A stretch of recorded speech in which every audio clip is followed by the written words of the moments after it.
नमस्कार दोस्तों, स्वागत है आप सभी का। देखिए, केंद्रीय विद्यालय और नवोदय विद्यालय की वैकेंसी अनाउंस हो गई है और इसके बारे में आपको पहले से ही पता है। हम वीडियो अपलोड कर चुके हैं कि आपका जो एग्जाम है वो टीयर 1, टीयर 2 और इंटरव्यू की फॉर्म में होगा, यानी कि 3 स्टेज में आपका एग्जाम होगा। प्रीलिम्स में आपके जनरल सब्जेक्ट आएंगे सभी, दोनों language, math, reasoning, GK, computer, ये सब आएगा। टीयर 2 जो एग्जाम है, यानी कि जो मेंस होगा, जिसमें आपको सब्जेक्ट चूज करना पड़ेगा जो आपका सब्जेक्ट है। फॉर एग्जांपल आप टीजीटी में सोशल स्टडीज ले रहे हैं तो उसमें आपका सोशल स्टडीज का पेपर होगा, ठीक है, सेकंड स्टेज में, जिसे मेंस कहा जा रहा है। तो इन्होंने क्या किया है, टीजीटी सोशल साइंस का सिलेबस चेंज कर दिया है। उसमें बहुत सी अपडेट हुई है टीजीटी सोशल साइंस के सिलेबस में, जो आपके लिए जानना बहुत जरूरी है। जो भी विद्यार्थी टीजीटी एसएसटी की तैयारी कर रहे हैं और आगे उन्हें एग्जाम देना है, ये वाला एग्जाम या उसकी आगे देना है, तो केंद्रीय विद्यालय नवोदय विद्यालय में जो नया सिलेबस अपडेट हुआ है, देखो 2022-23 में इन्होंने अपडेट किया था, अब वो फिर से बदल दिया है। तो टीजीटी सोशल स्टडीज का नया सिलेबस अपडेट हो गया है वेबसाइट पे। उसमें कुछ चीजें रिमूव की गई हैं पिछले वाले सिलेबस से, कुछ चीजें ऐड की गई हैं। तो वो ऑलमोस्ट हम सारी चीजें डिस्कस करेंगे, कौन सी चीजें ऐड ऑन हुई हैं, कौन सी रिमूव की गई हैं। तो ये टीजीटी सोशल साइंस का सिलेबस है, नया सिलेबस, जिस सिलेबस पर आधारित ही होगा आपका अब मेंस एग्जाम, ठीक है। तो जो सिलेबस है उसको मैंने पीपीटी फॉर्मेट में आपके लिए तैयार किया है और सीक्वेंस में अरेंज किया है, यानी कि हिस्ट्री वाले जितने टॉपिक हैं वो एक जगह कर दिए हैं, ज्योग्राफी वाले टॉपिक सारे एक जगह कर दिए हैं, पॉलिटी वाले एक जगह, ऐसे इकोनॉमिक्स वाले एक जगह कर दिए हैं। लेकिन जो ओरिजिनल सिलेबस आप देखेंगे उसमें क्या होगा, अलग अलग बुक्स के अकॉर्डिंग दिया हुआ है सिलेबस। मैंने सब्जेक्ट वाइज इसको अरेंज कर दिया है। तो हम डिस्कस शुरू करते हैं, डिस्कशन। ये आपका सबसे पहले जो सिलेबस है वो आपका हिस्ट्री का है, यहां देख पा रहे हैं आप, यहाँ क्लियर दिखाई दे रहा है आपको।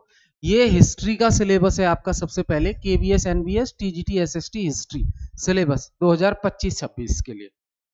हिस्ट्री के सिलेबस में जो ऐड की गई हैं चीजें वो मैंने ऊपर ही रख दी हैं आपके सिलेबस में। इसकी पीडीएफ आपको, पूरे सिलेबस की पीडीएफ टेलीग्राम चैनल पे मिल जाएगी, डिस्क्रिप्शन में लिंक दिया हुआ है, तो प्लीज आप उस पर क्लिक करके ज्वाइन कर लीजिए उसको। अब हिस्ट्री में सबसे पहले जो सेगमेंट है आपका इंडियन हिस्ट्री। इंडियन हिस्ट्री भाई साहब था ही नहीं, इंडियन हिस्ट्री नहीं था सिलेबस में, ठीक है। तो इंडियन हिस्ट्री में एंशियंट, मेडाइवल और मॉडर्न, तीनों हिस्ट्री से टॉपिक ऐड किए गए हैं इस बार आपके, जो आपको पढ़ना है। तो एंशियंट हिस्ट्री की अगर हम बात करें, प्राचीन काल के भारत की बात, प्राचीन इतिहास की बात करें, तो उसमें इंडस वैली सिविलाइजेशन को जोड़ दिया गया है। इंडस वैली सिविलाइजेशन, हड़प्पा सभ्यता को जोड़ दिया गया है, ठीक है। इसमें आपको हड़प्पा की सिटीज के बारे में, मोहनजोदड़ो, लोथल, है ना, और टाउन प्लानिंग कैसी थी, एग्रीकल्चर कैसा था उस सिविलाइजेशन का, मेंस पर्सपेक्टिव से आपको डेप्थ में स्टडी करनी है एनसीईआरटी के बिहाफ पे। दूसरा, अब देखो, प्राचीन इतिहास से सिर्फ एक ही टॉपिक है, इंडस वैली सिविलाइजेशन। मध्यकालीन भारत, मिडेवल हिस्ट्री से मूवेंदर, यानी कि इसमें चेर, चोल, पांड्या, तीन डायनेस्टी के बारे में आपको पढ़ना है। चेर, चोल, पांड्या, ये डायनेस्टी पढ़नी है आपको। इनके रूलर पढ़ने हैं जिन्होंने साउथ इंडिया पर रूल किया। और ये संगम एज के टाइम का ये विजयनगर एम्पायर आपको पढ़ना है, जिसके फाउंडर कौन थे, है ना, कृष्णदेव राय। और डायनेस्टी पढ़नी है इनकी, कैपिटल और प्रशासन। तो भाई देखो, प्राचीन इतिहास में इन्होंने इंडस वैली सिविलाइजेशन को ऐड किया है। मध्यकालीन भारत में, मध्यकालीन इतिहास में इन्होंने चेर, चोल और पांड्या और विजयनगर एम्पायर, इनको आपको पढ़ना है डिटेल में। यहाँ दिल्ली सल्तनत, मुगल वगैरह ये मिडेवल से गायब है, ये नहीं पढ़ने हैं। फिर मॉडर्न हिस्ट्री में आपका एक टॉपिक इन्होंने इंक्लूड किया है नया, वो है 1857 का रिवॉल्ट, ठीक है, मॉडर्न इंडिया का। तो नवाब की पावर कैसे कम हो रही थी, पीजेंट्स और सिपाही, जो सिपाही थे, उन्होंने किस तरह जो है रिस्पॉन्स किया, प्रतिक्रिया दी, है ना। जो म्यूटनी है 1857 की, ये कैसे पॉपुलर बन गई, रिवेलियन हो गया इसका, है ना। तो 1857 की 360 डिग्री अप्रोच से आपको डेप्थ में स्टडी करनी है। तो ये जो चीजें हैं, जो तीन मैंने आपको बताई हैं, ये नई ऐड हुई है। प्राचीन इतिहास में इंडस वैली सिविलाइजेशन, मध्यकालीन इतिहास में ये चेर चोल पांड्या और विजयनगर एम्पायर, और मध्य मॉडर्न हिस्ट्री में रिवॉल्यूशन। ठीक है, उसके बाद फिर ये India and contemporary world first जो किताब है आपकी एनसीईआरटी की, उसमें इवेंट एंड प्रोसेस में देखो क्या हटाया गया है। अब देखो, लेकिन आपको पढ़ना है वो, क्योंकि क्वेश्चन पूछे जाएंगे। ठीक है, ये तो नया ऐड किया गया है, ये तो पढ़ना है आपको। अब क्या रिमूव कर दिया गया है, लेकिन मैंने आपको यहां मेंशन किया है वो, क्योंकि क्वेश्चन पूछे जाएंगे, हो सकता है बाद में अपडेट करें। कुछ तो प्रॉब्लम हुई है, क्योंकि पूरा चैप्टर गायब कर दिया है पिछले सिलेबस से। यहां देखो, फ्रांसीसी क्रांति नए सिलेबस में ऐड नहीं है, लेकिन फ्रांसीसी क्रांति का असर इंडिया में नेशनलिज्म पर पड़ा, वहां से कई विचार लिए गए, आगे वही चर्चा की गई है फ्रांसीसी क्रांति की, लेकिन अलग से मेंशन नहीं किया गया है। तो इसका मतलब वो पढ़ना है आपको। ठीक है, तो French society during the late 18th century, 18वीं शताब्दी के अंत तक फ्रेंच सोसाइटी कैसी थी, रेवोल्यूशन कैसे हुई वहां पे, है ना, लुइस 16 के विरुद्ध में, और आपका मोनार्की कैसे खत्म हो गई वहां पे, विमेन का कोई पार्टिसिपेशन था क्रांति में वहां पे जो हुई थी। ठीक है, दास प्रथा को कैसे खत्म कर दिया गया था। ठीक, और उसके बाद जो रिवॉल्यूशन थी और डेली का जीवन उनका कैसा चल रहा था, वो सारी चीजें। यूरोप में सोशलिज्म और रशियन रिवॉल्यूशन ये भी हटा दिया गया है, तो ये भी हमें पढ़ना है, क्योंकि इसका इम्पैक्ट हमें वर्ल्ड हिस्ट्री में देखने को मिलता है। तो the age of social change, the Russian revolution, February revolution, October revolution. ठीक है, और इसका इन्फ्लुएंस, सोशलिज्म का इन्फ्लुएंस रसिया की क्रांति पर कैसे पड़ा, जार जो राजा था यहाँ का।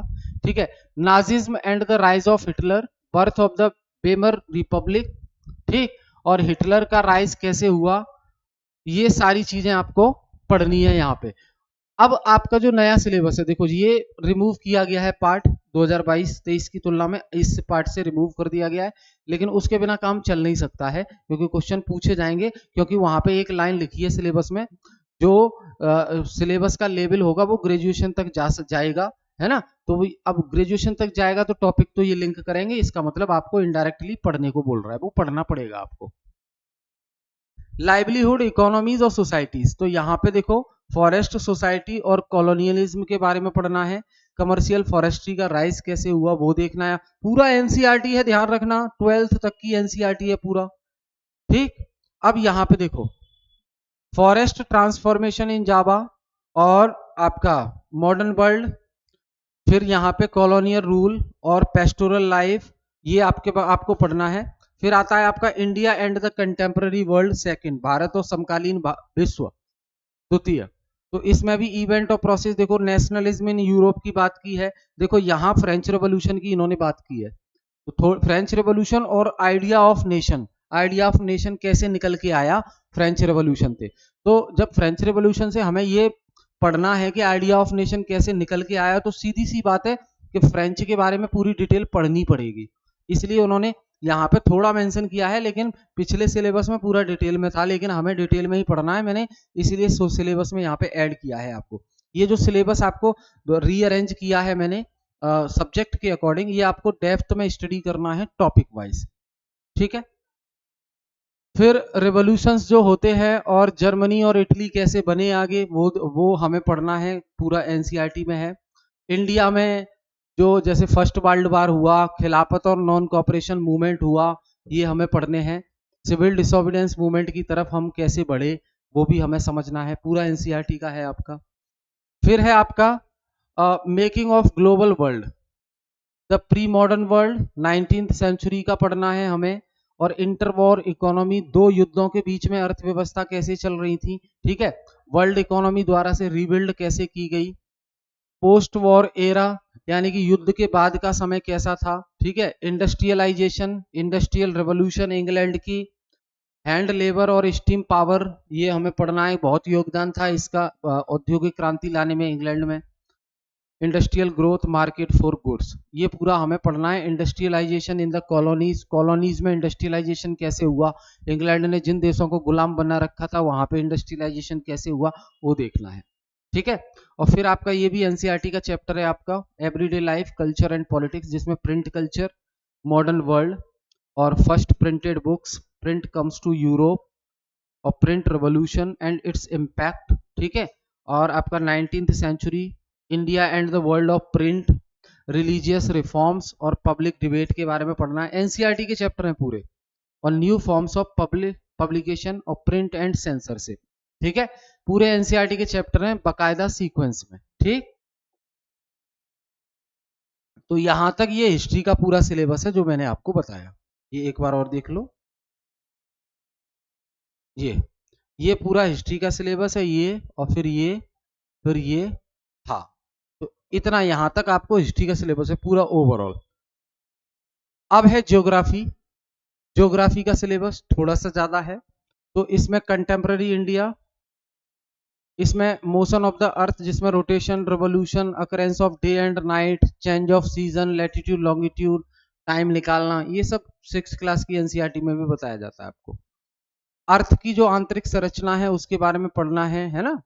क्रस्ट मेंटले कोर पढ़ना है, कॉन्टिनेंट पढ़ना है, टेक्टोनिक्स प्लेट्स पढ़ना है, earthquake, volcanoes, folding and faulting mountains, ये सब पढ़ना है आपको। इंडिया के बारे में फिर है location, size, India and the world, India के पड़ोसी, है ना। फिजिकल फीचर क्या है इंडिया की, फिजियोग्राफिक डिविजन्स क्या है इंडिया के, जैसे कि Himalaya mountains, north plain, peninsular plateau और इंडियन डिजर्ट, भारतीय रेगिस्तान, coastal plain, island, drainage system Bharat का, concept drainage system in India, Himalayan river system, Ganga Brahmaputra river system, ये पूरा एनसीईआरटी में दी हुई है सारी चीजें, नर्मदा बसीन।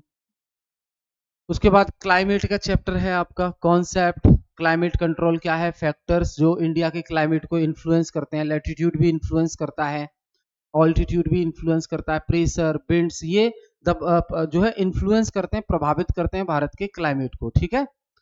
जेट स्ट्रीम के बारे में समझना है ना। और seasons, cold weather season, hot weather season, advancing monsoon, retreating post monsoon, distribution of rainfall, rainfall का डिस्ट्रीब्यूशन क्या है, वर्षा का वितरण, तो ये हमें पढ़ना है। नेचुरल वेजिटेशन, प्राकृतिक जो वेजिटेशन है, वाइल्ड लाइफ, वन्य जीव, उसके बारे में। तो types of vegetation, tropical evergreen forest जो ट्रॉपिक ऑफ कैंसर और ट्रॉपिक ऑफ कैप्रिकॉन के बीच में पाए जाते हैं, एवरग्रीन फॉरेस्ट, उनके बारे में पढ़ना है। डिसीडियस फॉरेस्ट क्या है, थ्रोन फॉरेस्ट क्या है, सर्ब्स क्या है ना। और आपका मैनग्रोव फॉरेस्ट क्या है, वाइल्ड लाइफ, इनके बारे में हमें डिटेल में समझना है। फिर आपका ये ह्यूमन ज्योग्राफी से रिलेटेड टॉपिक है, पॉपुलेशन का, जनसंख्या का। इसमें पॉपुलेशन साइज डिस्ट्रीब्यूशन, इंडिया का population size, distribution by number, India population distribution, है ना। और आपका population growth, process of population change, population growth, process of population change growth, ये सब आपको डिटेल में पढ़ना है। फिर कंटेम्पररी इंडिया सेकंड, इसमें resource and development 6th 7th class की एनसीईआरटी में भी है और आगे भी है।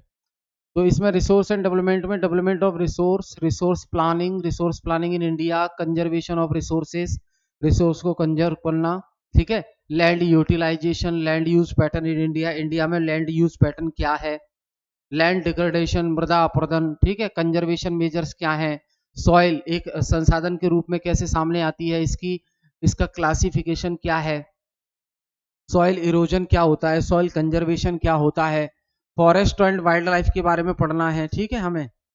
और आपका वाटर रिसोर्स के बारे में पढ़ना है। और फिर आपका एग्रीकल्चर आ जाएगा जिसमें primitive substances, intensive substances, commercial farming, cropping pattern क्या होता है, मेजर क्रॉप्स कौन सी हैं भारत की, food crops other than grains, ठीक। फिर मिनरल एंड एनर्जी रिसोर्सेज, यानी कि खनिज और ऊर्जा संसाधन के बारे में पढ़ना है, एनसीईआरटी का पूरा कंप्लीट चैप्टर है। मिनरल क्या होते हैं, mode of occurrence of minerals, है ना। और आपका फेरस मिनरल क्या है, नॉन फेरस मिनरल क्या है, और आपका नॉन मेटालिक मिनरल्स क्या है, रॉक मिनरल्स क्या है, कंजर्वेशन ऑफ मिनरल्स जरूरी क्यों है, समझ गए। फिर मैन्युफैक्चरिंग इंडस्ट्रीज के बारे में आपको आ जाएगा। यहाँ मैन्युफैक्चरिंग का महत्व क्या है, इंडस्ट्रियल लोकेशन कैसे इफेक्ट करती है किसी इंडस्ट्रीज के सक्सेस होने में, एग्रो बेस्ड इंडस्ट्रीज क्या है, cotton textile, jute textile, sugar industries को हटा के अलग रखा गया है। उसके अलावा एग्रो बेस्ड इंडस्ट्रीज बतानी है आपको। मिनरल्स बेस्ड इंडस्ट्रीज कौन कौन सी हैं, और इंडस्ट्रियल पॉल्यूशन क्या होता है, इन्वायरमेंटल डिग्रेडेशन क्या होता है, कंट्रोल ऑफ इन्वायरमेंटल डिग्रेडेशन, यानी कि जो पर्यावरण का क्षरण हो रहा है उसको नियंत्रित कैसे किया जा सकता है वो। लाइफलाइन ऑफ नेशनल इकोनॉमी, ये भी ज्योग्राफी का टॉपिक है। रोडवेज, रेलवेज, पाइपलाइन, वाटरवेज, यानी कि ये इंफ्रास्ट्रक्चर से रिलेटेड टॉपिक है आपका। Airways, communication, international trade, tourism and trade, इनके बारे में आपको समझना है। ठीक है, फिर है आपका पॉलिटिकल साइंस का सिलेबस। इसमें डेमोक्रेटिक पॉलिटिक्स फर्स्ट, इसमें डेमोक्रेसी के बारे में है, पूरा डेमोक्रेसी के बारे में है। ठीक, और उसके बाद कॉन्स्टिट्यूशनल डिजाइन, संविधान की संरचना से संबंधित है। Democratic constitution in south Africa, ये पढ़ना है आपको। हमें कॉन्स्टिट्यूशन की जरूरत क्यों है, इंडियन कॉन्स्टिट्यूशन कैसे बना, और जो गाइडिंग वैल्यूज हैं इंडियन कॉन्स्टिट्यूशन की, गाइडिंग वैल्यूज क्या हैं जिनसे हमें गाइडेंस मिला। इलेक्टोरल पॉलिटिक्स क्या होती है, इलेक्शन क्या है ना, हमारा सिस्टम क्या है इलेक्शन का। ठीक, what makes election in India democratic. ठीक है, वर्किंग ऑफ इंस्टीट्यूशंस में हमें जुडिशरी के बारे में पढ़ना है, पार्लियामेंट के बारे में पढ़ना है, और पॉलिटिकल एग्जीक्यूटिव के बारे में पढ़ना है, जिसमें राष्ट्रपति, उपराष्ट्रपति, प्रधानमंत्री, अटॉर्नी जनरल ऑफ इंडिया, ये सब आ जाएंगे। क्लियर है। यहां देखो आगे, डेमोक्रेटिक राइट्स के बारे में बताया गया है। लाइफ विदाउट राइट्स कैसी होती है, डेमोक्रेसी में राइट्स की भूमिका, है ना। इंडियन कॉन्स्टिट्यूशन में कौन कौन से राइट्स हैं, तो फंडामेंटल राइट्स दिए हुए हैं। स्कोप ऑफ राइट्स को एक्सपेंड करना। फिर है डेमोक्रेटिक पॉलिटिक्स सेकंड, इसमें पावर शेयरिंग, जो श्रीलंका और बेल्जियम का मॉडल है आपकी एनसीईआरटी में, वो श्रीलंका में मेजोरिटेरियनिज्म, मेजोरिटी में कौन थे, सेनाले थे, सेनाले कम्युनिटी, पढ़ा होगा एनसीईआरटी में। Accommodation in Belgium, why power sharing is desirable, और forms of power sharing, power sharing के तरीके कितने हैं। फेडरलिज्म के बारे में पूरा कंप्लीट पढ़ना है, फेडरलिज्म क्या है, क्या कौन सी चीजें हैं जो इंडिया को एक फेडरल कंट्री बनाती हैं। फेडरलिज्म प्रैक्टिस कैसे किया जा रहा है इंडिया में, डिसेंट्रलाइजेशन इंडिया में क्या है वो देखना है। फिर है आपका जेंडर, रिलीजन और कास्ट से रिलेटेड, तो जेंडर और पॉलिटिक्स क्या है, पब्लिक प्राइवेट डिवीजन क्या है, विमेन्स पॉलिटिकल रिप्रेजेंटेशन क्या है। हमारे यहाँ 33% आरक्षण महिलाओं को दे दिया गया है लोकसभा और विधानसभा के चुनाव में, वैसे ही ये वुमेन्स पॉलिटिकल रिप्रेजेंटेशन के बारे में बात की गई है।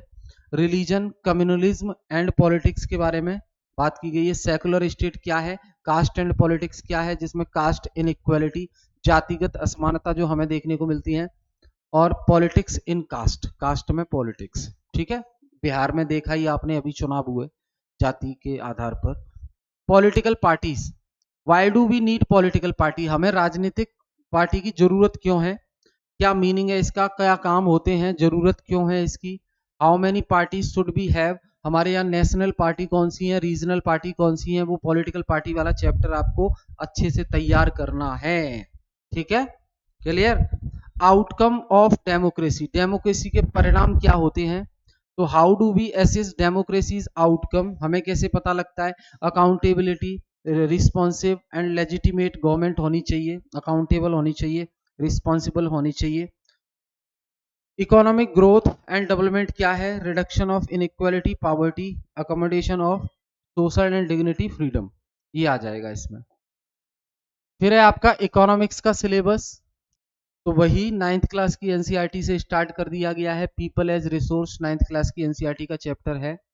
पॉवर्टी भी है आपका, फूड सिक्योरिटी ये भी है। Understanding economic development 11th class की किताब है ये, understanding economic development, economic development, ये 11th क्लास की किताब है। Sectors of Indian economy, sectors of Indian economy, primary, secondary, tertiary sector, इनके बारे में पूरा चैप्टर है ये। मनी एंड क्रेडिट, यानी कि ये आपका मनी मार्केट और क्रेडिट से रिलेटेड है। किससे रिलेटेड है, मनी मार्केट और क्रेडिट से रिलेटेड है। तो भाई देखो इसमें ये मनी एंड क्रेडिट से रिलेटेड चैप्टर है। यहाँ पे आपको बैंक्स के बारे में भी पढ़ना है, यहाँ पे आपको बैंक्स के बारे में पढ़ना है, आरबीआई के बारे में पढ़ना है। ठीक, तो money as a medium of exchange, money क्या है, मीडियम ऑफ एक्सचेंज होता है, मनी का इस्तेमाल करके हम दूसरी चीज ले सकते हैं। मॉडर्न फॉर्म्स ऑफ मनी क्या है, आधुनिक जो चीज मनी के प्रकार हैं वो क्या है, तो हम जानते ही हैं डिजिटल करेंसी है, ठीक है, यूपीआई है। तो ये, और आपका जो 7th क्लास की एनसीईआरटी नई आई है ना, उसमें भी मनी वाला चैप्टर ऐड कर दिया गया है, जो नई एनसीईआरटी आई है अभी। Loan activities of bank, bank की लोन एक्टिविटीज के बारे में पढ़ना है, लोन जरूरी क्यों है, बिना बैंकों के क्या अर्थव्यवस्था चल सकती है, वो सारी चीजें हमें देखनी है। 2 डिफरेंट क्रेडिट इंस्टीट्यूशंस के बारे में बात करनी है, और terms of credit, formal sector credit in India, self help group for poor, ये बहुत इंपॉर्टेंट टॉपिक है, बहुत सवाल आते हैं SHG से, स्वयं सहायता समूह, सेल्फ हेल्प ग्रुप, ठीक है। उसके बाद ग्लोबलाइजेशन इन इंडियन इकोनॉमी, भारतीय अर्थव्यवस्था में ग्लोबलाइजेशन हम जानते हैं 1991 में जो एलपीजी रिफॉर्म्स आई थी, एलपीजी सुधार आए थे, उसके बाद हमारी इकोनॉमी में, हमारी इंडिया में ग्लोबलाइजेशन की एंट्री हो गई कॉन्सेप्ट की। तो प्रोडक्शन अक्रॉस कंट्रीज, दूसरे देशों में भी हम उत्पादन करते हैं, हमारी देश की कंपनीज दूसरे देशों में उत्पादन करती हैं, और दूसरे देश की कंपनी हमारे देशों में उत्पादन करती हैं। इंटरलिंकिंग प्रोडक्शन अक्रॉस कंट्रीज बिल्कुल है। फॉरेन ट्रेड के बारे में पढ़ना है हमें, यहीं पे WTO का रोल आ जाएगा। Integration of market, what is globalisation, factor that have enabled globalisation, कौन कौन से फैक्टर हैं, और वर्ल्ड ट्रेड ऑर्गेनाइजेशन WTO आ गया, WTO का इंडिया जो है फाउंडिंग मेंबर है। Impact of globalisation in India, भारत में ग्लोबलाइजेशन का प्रभाव क्या देखने को मिला है, तो भैया पॉजिटिव प्रभाव भी है और नेगेटिव प्रभाव भी है, ठीक है। Struggle for fair globalisation, fair globalisation के लिए स्ट्रगल है ना। फिर लास्ट में आपका एक चैप्टर है consumer rights, consumer in market place, थोड़ा सा ये आपका लीगल लॉ से रिलेटेड, रूल से रिलेटेड चैप्टर है। कंज्यूमर मूवमेंट्स क्या हैं और कंज्यूमर राइट्स क्या हैं, उपभोक्ता के अधिकार क्या है। तो ये ओवरऑल आपको पढ़ना है दोस्त, इसमें कोई डिले नहीं करना है, ये ओवरऑल आपको पढ़ना है, इसमें कोई डिले नहीं करना है, ठीक है। अगर किसी भी प्रकार से आप हेल्प चाहते हैं तो आप हमारे सेंटर को विजिट कर सकते हैं, यमुना विहार दिल्ली। सेंटर जो हमारा है वो है यमुना विहार दिल्ली, यमुना विहार दिल्ली, ठीक है। सेंटर को विजिट कर सकते हैं आप। और अगर कोई एकदम शुरुआत से तैयारी करना चाह रहा है या शुरू कर रहा है तैयारी, कंफ्यूजन है, तो भाई सिस्टमेटिक हमारे बैच स्टार्ट हो गए हैं, केंद्रीय विद्यालय नवोदय विद्यालय SST के बैच स्टार्ट हो गए हैं। ये आपके रेगुलर बैच हैं, ये आपके रेगुलर बैच हैं, ठीक है, जिसमें मंडे टू फ्राइडे आपका कॉमन पेपर रहेगा, और साथ ही साथ सैटरडे और संडे, सैटरडे और संडे 3-3 घंटे की आपकी वीकेंड क्लास सब्जेक्ट की रहेंगी, ठीक है। और रेगुलर में भी सब्जेक्ट अवेलेबल है, ये डिपेंड करता है आपके पास टाइम कितना है, ठीक है। तो रेगुलर बैच भी हैं, वीकेंड बैच भी हैं। कंप्लीट इन बैच में आपका क्लासेस प्रॉपर बाइलिंगुअल क्लासेस, और जो प्रिंटेड नोट्स हैं, जो एनसीईआरटी को ध्यान में रख के बनाए गए हैं प्रिंटेड नोट्स हैं, वो भी आपको साथ में ही दिए जाएंगे। और साथ ही साथ टेस्ट सीरीज जो कि ऑब्जेक्टिव भी होंगी, मल्टीपल चॉइस क्वेश्चन प्लस जो है डिस्क्रिप्टिव भी होंगी, यानी कि राइटिंग प्रैक्टिस आपको शुरुआत से ही करवाई जाएगी, राइटिंग प्रैक्टिस आपको शुरुआत से ही करवाई जाएगी। क्योंकि अब देखो सिलेक्शन में राइटिंग का खेल है दोस्त, सिलेक्शन में अब राइटिंग का खेल है। मेंस में जितना अच्छा लिख दोगे आप उतने ही अच्छे नंबर मिलेंगे आपको, ठीक है। तो बिना कोई देरी किए आप अपनी तैयारी खुद से शुरू कर दो। अगर आपको लगता है कि गाइडेंस की जरूरत है, बैच लेने की जरूरत है, तो बेफिक्र होके आप हमारे सेंटर को विजिट कर सकते हो, और डिस्क्रिप्शन में इंक्वायरी नंबर भी है, उस पर किसी भी प्रकार का डाउट है आप डाउट क्लियर कर सकते हो। बहुत बहुत धन्यवाद।